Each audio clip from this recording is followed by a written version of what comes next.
Nagkagulo ang Grizzlies bench sa ginawa ni Yuki Kawamura. Ginawang home court mga idol ang Portland. Grabe, crowd favorite. Napaaway pa ang 7-footer rookie ng Memphis Grizzlies sa ending. Eto mga idol, exciting matchup. 7-footer versus 7-footer, parehong rookie. Ang tapatan ni Zach Edey at ni Donovan Clingan ng Portland Trail Blazers. Ahead itong si Clingan sa NBA draft, 7th overall pick, habang si Zach Edey ay pang-siyam. Third quarter nagsimula ang kanilang mahigpit na bakbakan sa ilalim mga idol, dahil parehong ang bangko ang dalawa. Alley-oop slam dunk for Donovan Clingan, sa low post hook shot naman ang sagot dyan ni Zach Edey. 3 out of 3 to start the game itong si Zach Edey, pero sa play na to nagkagit-gitan ng dalawa at nasupalpal mga idol ang big man ng Memphis Grizzlies. Wala nga pala si Ja Morant for Memphis Grizzlies at expected na mawawala for at least 1 week. Ang pumalit kay Ja Morant ay si Scottie Pippen Jr. 17 points, shooting 6 out of 8 from the field in 20 minutes. Sagutan ng puntos early fourth quarter itong dalawang 7-footer, slam dunk ni Donovan Clingan,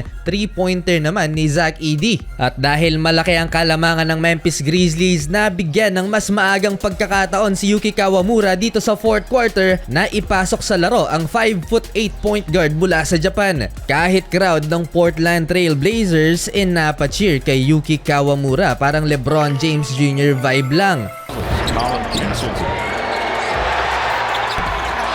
Sa unang 3 minutong paglalaro ni Yuki Kawamura, nagtala siya ng 3 assist mga idol. Unselfish play para sa Japanese star. Tuwing hawak ng bola mga idol si Yuki, naghihiyawan ng crowd. Eto, transition mga idol, napatayo ang bench ng Memphis Grizzlies kasama na si Ja Morant. Yun nga lang, na-foul mga idol ang 5'8" point guard. 2 free throws, isa ang naipasok. Ang gaganda ng mga pasa ni Yuki Kawamura, hindi nga lang maipasok ng ilan sa kanyang mga teammates tulad nitong kay Colin Castleton mga idol, at yung kay Jay Huff, no look pa sana. Muling naghiyawan ng crowd at gustong-gusto nilang tumira si Yuki Kawamura. Isolation, another missed 3-pointer for Yuki.